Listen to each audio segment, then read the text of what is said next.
Hello, welcome back to my channel. In this video I thought I will show you how I plan my cycling tours. Particularly what I will focus on is the kind of tools that I use for planning.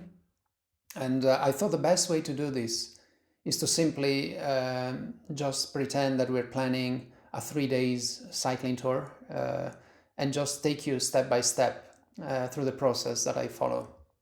First, let's look at the tools that I use. To begin with, we have Google Maps. Next, I use a Spreadsheet, and I use Apple computers, so I'm familiar with numbers, but you could use Excel, of course. Third is Map My Ride, which is something that allows you to plan a map with altimetry.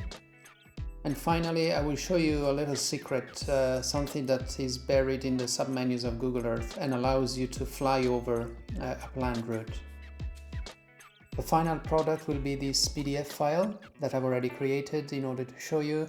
And it will show you the itinerary, it will show you every day the maps for that given day, where you will have the altimetry, and you will have the distance, of course, that you'll be covering.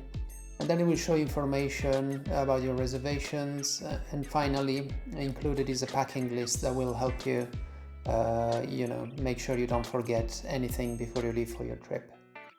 What is most useful about the PDF file that we've just done is the fact that you can bring it, of course, with you in your mobile, or you could just upload it to your tablet or whatever gadget you're bringing with you.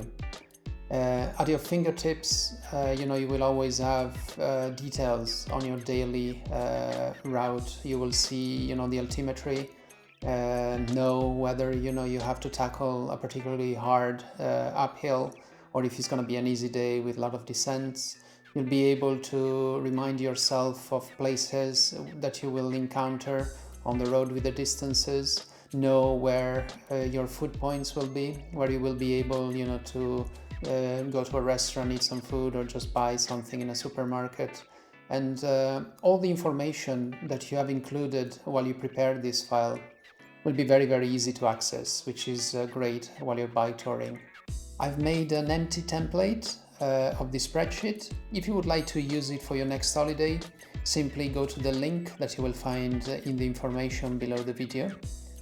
Of course, this is an Apple Numbers file, so if you would like to use Excel or your favorite spreadsheet software, you would have to recreate the file on your own.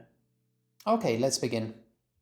So we've decided that we want to have a week in the Bay Area in San Francisco, and we thought that we would have 3 days for cycling. So the first thing that I would do is to go to google.com and go to the maps. And from there, we can kind of start looking at the area and see what the distances are.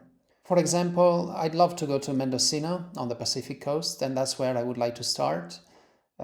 What I want to next know is, will 3 days be enough to reach San Francisco? Is this something feasible, when I'm cycling?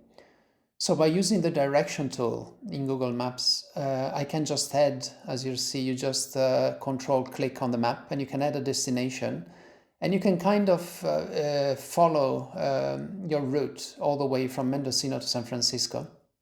At this stage, I'm usually not too careful to follow exactly that particular road, but I just want a vague idea of how long the trip is. So let's just click on our final destination in San Francisco, and let's just zoom out a little, and it's in miles, so I'm used to actually to kilometers, so I can change it if I go to options, and then I can click on the kilometer option, and I can see what it shows there is 267 kilometers. So this to me gives me a clue of how far I have to go. From this point on, I will have to decide how many days do I want to give myself to cover 267 kilometers. For our example, as we said, we will use 3 days, which seems quite feasible. So let's just decide to do this trip in 3 days. Next, it is time to be a bit more detailed in our plan. We want to find out how long each day is going to be, how tough each day is going to be, have a clue about the distances, the altimetry, etc. In order to do that, we can use a free tool which is available online. if you just go to www.mapmyride.com. In the search field, again, we will put Mendocino, which, as we said, is going to be our first stop. We click search, and the map is going to take us there. If you check the box on the right, you can select driving, cycling. Now, for most developed areas, you can put cycling, and they will show you, kind of minor routes. There are some issues sometimes if you do these maps in less developed area. In that case, in my experience, it works best to just choose the car option. Now, we just simply again build up our route by clicking on the road that we're going to follow. It's just a series of points. And we can just click with the mouse and just move on the map. And just we slowly build up point by point until we find out, a distance that we think is feasible, for our first day. Of course, this will depend by many things. It will depend by the accommodation, where you would want to stay, etc. For the purpose of this example, let's say that we've chosen Gualala as our first day stop. We know there's a campsite, and we've just spotted it on the map by zooming in. So we simply just click our last point, and we can find out the distance, and then we can just zoom out on our map to have an overlook. As you can see, it shows distances at the moment on the route. We can change the option by moving this slider. And for example, let's do a 10-kilometer distance marker. So we will have a clear idea of each 10-kilometer point. The next thing you want to do is to click on the elevation, and at the bottom of the map you will have an altimetry. And you can toggle the views if you want to see a more specific altimetry which shows the percentages of your climb, how steep they are, etc. So for the purpose of our exercise, let's just use this. Next, what we want to do is we want to basically take a screen photo only of the area of the map and of the altimetry. And that's what we will use to build up our maps in the spreadsheet. Now we will just simply repeat this process for each day of our planned tour. So again, just look at the starting point, click on the route, get to the end destination, take a screenshot with the altimetry.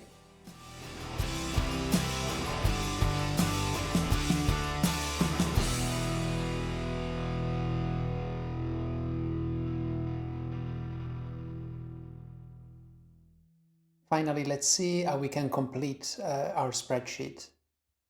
Okay, so we begin by going to the cover. We can put a title, we can put the date of our trip. Then if you click on the next tab, we can start to build our itinerary. And I've put there images, depending on if I have to take a flight, if I will be cycling on a particular day. And you just simply put details in these fields. And remember that the more details you put, the more things you'll be able to quickly check at a glance while you're cycling using your mobile phone. So in our case, let's say that we'll have to fly to San Francisco, and then we'll have to take a shuttle, from San Francisco to Mendocino. This will not be a cycling day, so we can delete the mileage and the stage part. And on the next day, we will finally start our 3 days ride. So we begin by writing down our first stage. So as we've decided, we'll be going from Mendocino to Gualala. So I just simply type that. We put in the kilometers column, we can put the distance that we had found out while we were building our maps. So for this purpose, let's just put 81 kilometers. And we do the same for all the following days.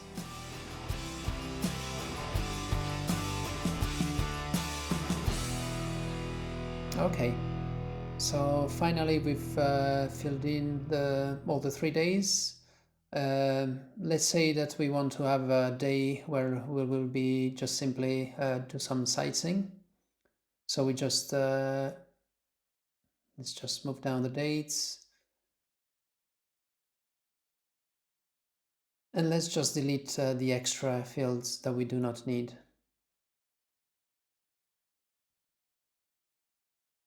Once we finish our 3-day cycling, we will give ourselves 1 day to do some sightseeing in San Francisco.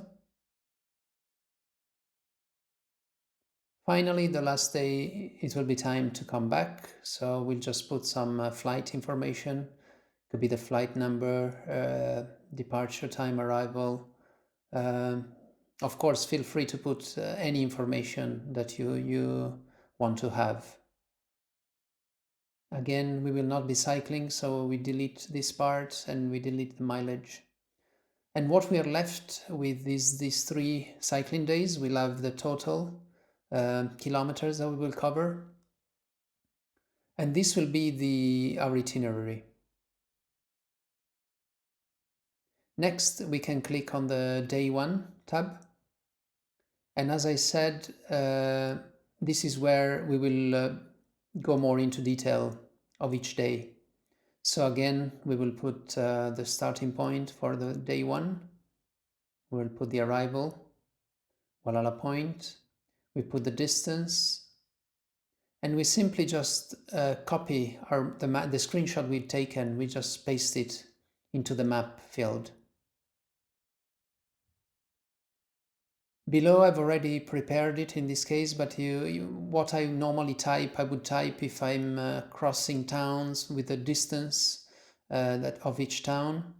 I will put information on the points where I can find food, point where I can find accommodation, in this case, Walhalla Point Campground. And similarly, we do the same procedure for the following days.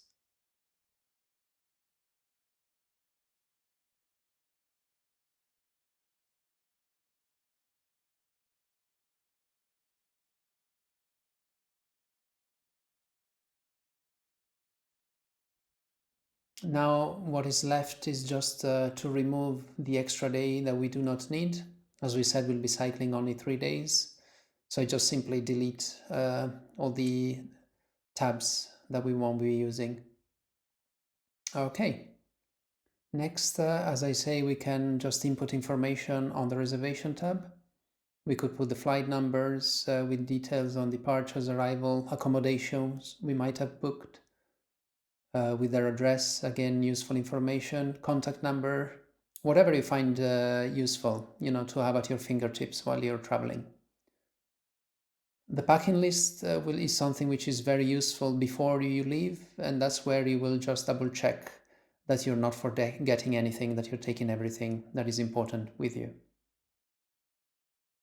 So we've completed all our file. We just simply check that everything is in order as we want it. The last thing that we need to do is to export it into a PDF file.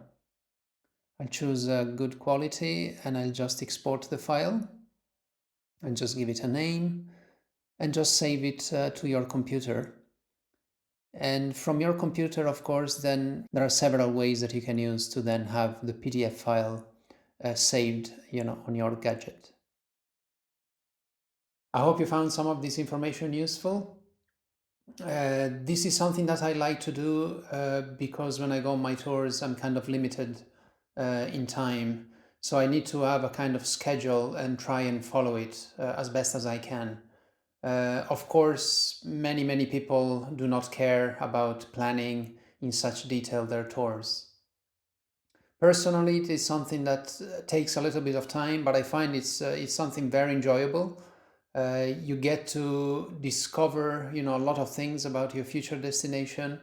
And I find that after going through a planning like what I've shown you, I'm really prepared for my tour. Finally, there's one last thing I want to show you. Wouldn't it be wonderful if you're able to actually fly over our tour, fly over the road that we will be cycling? You can virtually do that by using Google Earth Pro. In the menu bar, if you just click on Tools, you will find that in a submenu you have an option to enter a flight simulator. And there we go, we've entered our flight simulator. And you can see everything is shown in stunning detail. This is of course not possible in all areas of the world, but Google Earth is becoming more and more refined with its satellite imagery, and so this kind of definition is already available for vast areas of the Earth. So we can see we're just approaching the marina and Fort Mason in downtown San Francisco. And it's wonderful to be able to have a preview of the places that you will be cycling along.